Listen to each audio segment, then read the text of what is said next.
Good morning, dear students. Myself, Jeenu Malik. I will help you to understand Geography of class 10th. In today's class, we are going to start lesson number 1, that is Resources and Development. The following topics to be covered in today's class. First one, Introduction. Next, interactive relationship between nature, technology and institution. After that, we discuss the classification of the resources, development of resources, sustainable development. At last, we discuss the first International Earth Summit, which was held in 1992 in Rio de Janeiro, Brazil. So let's move toward the first topic. In our first part, we must know the definition of resources. Resources means everything available in our environment which used to satisfy human needs can be termed as a resource. For example, water, food, clothes, this chalk, building, houses, this green board, which facilitate the life of human beings can be termed as resource. Along with this, first or basic condition, it also technologically accessible, economically feasible and culturally acceptable. What means technologically accessible? For example, we have minerals but we don't have the techniques or the technology to extract those minerals. In that case, minerals are not a resource for us. Next, third condition is economically feasible and culturally acceptable. In this situation, अगर हमारा input ज़्यादा है और output कम है, उस condition में वो product या सामान जो इन्वायरमेंट में एग्जिस्ट करता है बट हम उस पर इनपुट ज़्यादा लगा रहे हैं और उससे हमें आउटपुट बहुत कम मिलता है, उस कंडीशन में वो इकोनॉमिकली फिजिबल नहीं है, सो वो हमारे लिए रिसोर्स नहीं हो सकता। और लास्ट कंडीशन है कल्चरली एक्सेप्टेबल। अगर हमारी कम्युनिटी, सोसाइटी उसको यूज करने की हमें परमिशन नहीं देती है, उस केस में भी वो सब्सटेंस और प्रोडक्ट हमारे लिए रिसोर्स का काम नहीं करेगा। सो हम कंक्लूड करके कह सकते हैं resource means everything which available in our environment which can satisfy our need. It is technologically accessible, economically feasible and culturally acceptable. Only in that case it is a resource. Dear students, the substance which exists in environment, in some cases we cannot use them directly. We transform them in an end product. So ये जो transformation की process है ये हम करते हैं with the help of the interactive relationship between physical environment, technology and institution. और इसमें बेसिक और एसेंशियल कंपोनेंट होता है human being itself, because resource की जो हम डेफिनेशन है वो हम करते ही किसके कंटेक्स्ट में है, ह्यूमन बीइंग्स। सो वो उसका सेंटर और एसेंशियल कंपोनेंट है। हम क्या करते हैं अपनी किसी भी नीड को फुलफिल करने के लिए, we interact with the nature because resources और the things which we are going to use exist in the environment, nature में प्रेजेंट है वो। फिर हम उस पर कोई टेक्नोलॉजी लगाते हैं, टेक्निक लगाते हैं, उसको एक एंड प्रोडक्ट में फॉर्म करते हैं और उसके बाद हम अपना डेवलपमेंट का काम करते हैं। So there is an interactive relationship between these three things, nature, institutions and technology. हम कोई भी सामान नेचर से लेते हैं, उसको with the help of the technology हम उसको एक एंड प्रोडक्ट में, एक यूजेबल फॉर्म में हम उसको कन्वर्ट करते हैं और उसके बाद हम उसको यूज करके हम अपनी डेवलपमेंट करते हैं। सो ये हमारा हुआ interactive relationship between these three things. Next topic is the classification of the resources. Dear students, resources can be classified on the following basis. Number 1, on the basis of origin. Number 2, on the basis of exhaustibility. Number 3, on the basis of ownership. And the last, on the basis of status of development. Let's discuss them in detail. First one, on the basis of origin.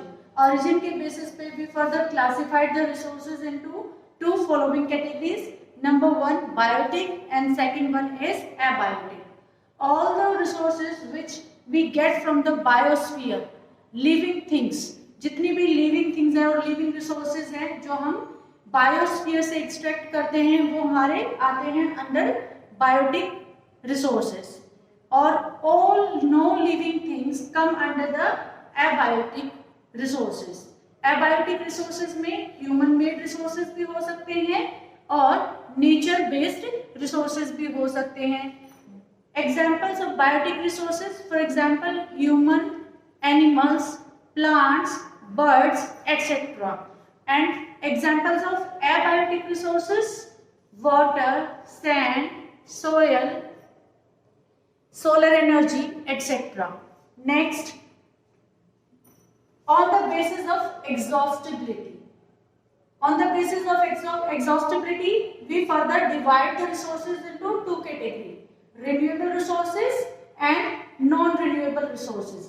Renewable resources में वो resources आते हैं जो अपने आप को renew कर सकते हैं, रिप्रोड्यूस कर सकते हैं, रिप्लेनिश कर सकते हैं. So all those resources come under the category of renewable resources. For example human, animal, water, solar energy, ये सारी चीजें क्या है जो लिविंग थिंग्स हैं और रिन्यूएबल कैटेगरी में है, वो अपने आप को रिप्रोड्यूस करते रहते हैं. इसमें हमारी वाइल्ड लाइफ भी आती है, फॉरेस्ट भी आते हैं. ठीक है, एक सर्टेन टाइम पीरियड के बाद वो अपने आप को रिन्यूएबल कर लेते हैं, रिन्यू कर लेते हैं या फिर रिप्रोड्यूस कर लेते हैं. And in the category of non renewable resources, with the passes of time जो रिसोर्सेज कम होते जाते हैं, खत्म होते जाते हैं, वो सारे रिसोर्सेज आते हैं नॉन रिन्यूएबल रिसोर्सेज में. इन नॉन रिन्यूएबल रिसोर्सेज के एग्जांपल्स हैं कोल, पेट्रोलियम, नेचुरल गैसेस, एटसेट्रा. सो वो जैसे जैसे यूज हो जाते हैं वो खत्म होते जाते हैं, और ये रिसोर्सेज अपने आप को रिन्यू करने के लिए मिलियंस ऑफ ईयर्स लेते हैं. सो इसलिए इनको नॉन रिन्यूएबल रिसोर्सेज कहते हैं. और जब मिलियन ऑफ ईयर्स लेने के बाद भी वो बहुत कम क्वांटिटी में अपने आप को रिन्यू कर पाते हैं. सो these two subdivision of the on the basis of exhaustibility. Now the third category, on the basis of ownership, we subdivide this classification into four subdivision. Number one, individual resources, community owned resources, national resources and international resources. The first one is individual resources. Individual resources में वो resources आते हैं जो किसी की own private property होती है, किसी इंडिविजुअल की. फॉर एग्जांपल फार्मर्स की लैंड, उसके लिए उसकी इंडिविजुअल रिसोर्स है. योर हाउस आपके लिए आपका अपना इंडिविजुअल रिसोर्स है. सो इस तरीके के जो भी रिसोर्सेज होते हैं जिसपे किसी की इंडिविजुअल ओनरशिप होती है वो आते हैं इंडिविजुअल रिसोर्सेज में. Community resources, community own resources, those resources which are accessible to the all community member come under the category of community owned resources. For example, grazing grounds, burial grounds, ponds, picnic spots, public places like zoo, park, etc. जहाँ पर सारे community members को जाने की permission है वो आते हैं community owned resources में. The next division is national resources. National resources में all private resources, मतलब प्राइवेटली ओन रिसोर्सेज और कम्युनिटी ओन रिसोर्सेज, किसी भी टेक्निकली किसी भी कंट्री की टेरिटरी के अंदर जो रिसोर्सेज आते हैं वो उसके अपने नेशनल रिसोर्सेज होते हैं. So for example private own property भी है, उसको अगर पब्लिक गुड के लिए यूज करना है तो वो भी गवर्नमेंट को परमिशन होती है. सो वो भी उसमें आएगी नेशनल रिसोर्सेज में. Other than reverse, minerals, canals, mountain, जितने भी रिसोर्सेज होते हैं वो सारे नेशनल रिसोर्सेज होते हैं. इवन हमारे ओशन के अंदर भी 12 नॉटिकल माइल्स तक, nautical mile is a measuring unit of distance in ocean. So 12 nautical miles तक भी जो रिसोर्सेज होते हैं वो नेशनल रिसोर्सेज की कैटेगरी में आते हैं. For example see here, nautical mile is a unit So 1 nautical mile is equal to 1.852 kilometre. So 12 nautical mile तक हमारी जो है वो हमें परमिशन होती है कि हम यहाँ से अपने मिनरल्स को एक्सट्रैक्ट कर सकते हैं. So ये कहलाता है territorial sea. Territorial sea. So territorial sea भी जो है वो आते हैं नेशनल रिसोर्सेज के अंदर. The next category is international resources. और इंटरनेशनल रिसोर्सेज में बियॉन्ड 200 नॉटिकल माइल जितने भी रिसोर्सेज होते हैं वो आते हैं इंटरनेशनल रिसोर्सेज में. स्पेसिफिकली ये किसके लिए यूज होते हैं? ओशियनिक रिसोर्सेज में, जहां 200 माइल्स बियॉन्ड जो भी रिसोर्सेज है. 200 माइल जो है 200 नॉटिकल माइल्स, 12 नॉटिकल माइल्स में 22.2 किलोमीटर होते हैं अप्रॉक्सीमेटली. वैसे 200 नॉटिकल माइल्स को अगर हम 1.852 से मल्टीप्लाई करेंगे तो 370.4 किलोमीटर का जो एरिया है वो कहलाता है एक्सक्लूसिव इकोनॉमिक जोन. सो एक्सक्लूसिव इकोनॉमिक जोन के बियॉन्ड के सारे रिसोर्सेज आते हैं इंटरनेशनल रिसोर्सेज में. Now the fourth category, on the basis of status of development, we further subdivide this category into 4 subdivisions. Number 1, potential resources, developed resources, stock resources and reserve resources. Now the first category is potential resources. Potential resources are those resources which found in a certain area but still we are not utilizing them. For example, wind and solar energy in Rajasthan and Gujarat. वहां पर बहुत ज्यादा scope है solar energy का और wind energy का, but still we are not utilising it completely. इसका reason है कि हमारे पास एडवांस टेक्नोलॉजी नहीं है. That's why we are not able to utilise them fully. Next is the developed resources. Developed resources those resources which are surveyed and we know the certain quality and quantity of those resources and we are using them right now. For example, coal, petroleum, natural gases, जिनको हम जो already develop हो चुके हैं, जिनकी quantity quality सब कुछ हमें पता है और हम यूज कर रहे हैं, वो आते हैं डेवलप्ड कैटेगरी में. Next is stock resources. ऐसे रिसोर्सेज जिनके बारे में हमें कोई टेक्निकल नॉलेज नहीं है, we are not using them, we don't know the quality and the quantity of these resources और हमारे पास उनकी कोई टेक्निक या टेक्नोलॉजी भी नहीं है. वो रिसोर्सेज आते हैं स्टॉक रिसोर्सेज में. फॉर एग्जांपल, वाटर जो है वो 2 गैसेस से मिलकर बना है, ऑक्सीजन एंड हाइड्रोजन. और हमें ये पता है कि हम हाइड्रोजन जो है यहाँ पर हमारे लिए rich source of energy proof हो सकता है, but we don't have the advance technology to utilise this energy. So यहाँ पर हम इसको स्टॉक एनर्जी में, स्टॉक रिसोर्सेज में काउंट करेंगे. बट इन फ्यूचर ऐसा हो सकता है कि हमारे पास ऐसी टेक्निक और टेक्नोलॉजी आ जाए, टेक्निकल नॉलेज हमें हो जाए कि हम इसको फर्दर यूज कर सकते हैं. Next is the reserve resources. Reserve resources में वो रिसोर्सेज आते हैं जिनके बारे में हम क्वांटिटी भी हमें पता है, क्वालिटी भी पता है, एरिया भी हमें मालूम है, but we are still not using them because we reserve these resources for our future use और आवर कमिंग जनरेशंस. उनके लिए हमने इनको रिजर्व करके रख दिया है. ऐसे रिसोर्सेज आते हैं reserve resources. Now our next topic is development of resources. Dear students, development of resources is very important for survival of human being as well as for the quality of life. Without resources we cannot survive. For example, we cannot survive without water, without food. और अगर हमें quality of life भी चाहिए, so we need good infrastructures, good education. So इसलिए हमारे लिए resources की development बहुत जरूरी है. But in our greed, we continuously uses the resources in a discriminating way, जिसकी वजह से there are lots of problems right now our society facing. For example, depletion of resources, accumulation of resources in few hands, global crisis. आप देखते हैं depletion of resources, जैसे हम continuously use करते जा रहे हैं रिसोर्सेज, तो रिसोर्सेज की क्वांटिटी जो है वो कम होती जा रही है. और कुछ रिसोर्सेज जो हैं जैसे कि लैंड, उनकी क्वालिटी वो खराब होती जा रही है, लैंड डिग्रेडेशन हो रहा है, सोइल इरोजन हो रहा है. सो धीरे धीरे रिसोर्सेज जो है वो डिप्लीट होते जा रहे हैं, कम होते जा रहे हैं. Second is accumulation of resources in few hands. जैसे जैसे लोगों की ग्रीड बढ़ रही है, सो उससे क्या हो रहा है, जो ज्यादा पावरफुल है, जिसके पास ज्यादा मनी है, पावर है, कनेक्शंस हैं, लिंक्स हैं, सो ऐसे लोगों के पास रिसोर्सेज ज्यादा अक्यूमुलेट हो गए हैं, इकट्ठे हो गए हैं, और जिनके पास उतनी पावर, पैसे, लिंक नहीं है, उनके पास रिसोर्सेज की कमी है। सो ऐसे में सोसाइटी जो है वो 2 सेगमेंट्स में डिवाइडेड हो गई है, who have resources and who don't have resources.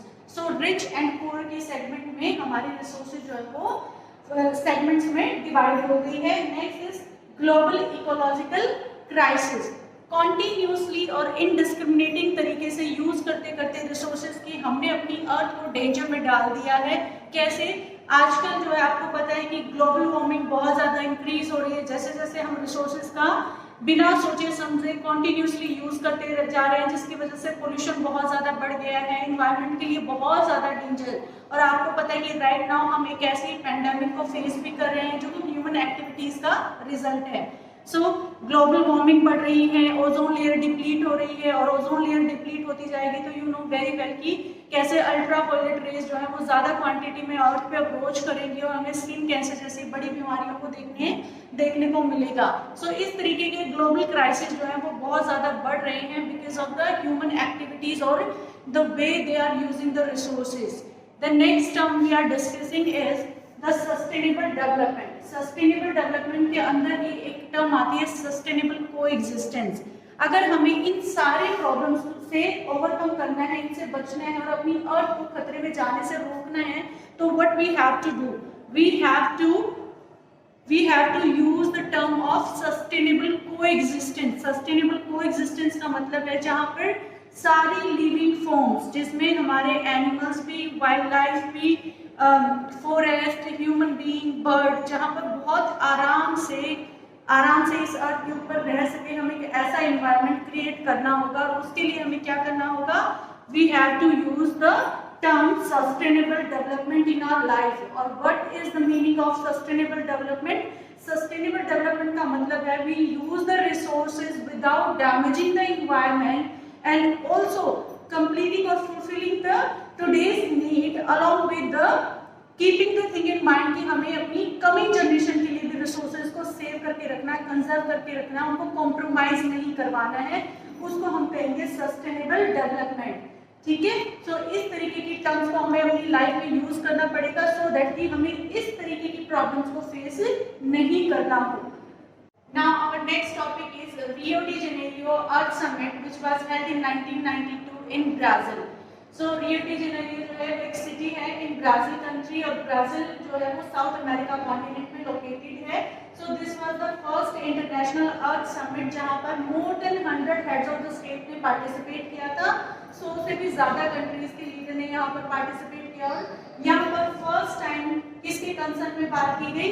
Environment protection and socio economic development at global level की हम जो है इन्वायरमेंटल में जो भी प्रॉब्लम्स हो रही हैं उन इश्यूज के बारे में यहाँ पर बात की गई। और इसके साथ साथ ये भी डिसाइड किया गया कि हम सभी कंट्रीज जितने भी यहाँ पर पार्टिसिपेंट्स थे कि हम सभी जो है अपना सोशल इकोनॉमिक डेवलपमेंट करेंगे, सभी मिलजुल के आगे बढ़ेंगे। और उसके बाद यहाँ पर एक डिक्लेरेशन भी साइन हुआ और ये डिक्लेरेशन था global climatic changes and biological diversities की हम जो है वो यहाँ पर रिटर्न में देते हैं कि हम अपनी कंट्रीज में जाएंगे और वहाँ पर जो भी ग्लोबल लेवल पे क्लाइमेटिक चेंजेस हो रहे हैं उसके रिगार्डिंग जो भी सोल्यूशन हो सकते हैं, ओवरकम हो सकते हैं, उनको यूज किया जाएगा, उन पे काम किया जाएगा। और उसके साथ साथ अपने यहाँ बायोडाइवर्सिटी जो है उसको भी सुरक्षित किया जाएगा, कंजर्व किया जाएगा। ये सारी डिक्लेरेशन वहाँ पर डिस्कस हुई और साइन हुई।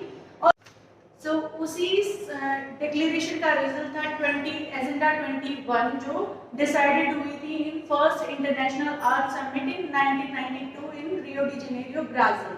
सो वहां से ये एजेंडा 21 को ऑप्ट किया गया। इसका एम क्या था?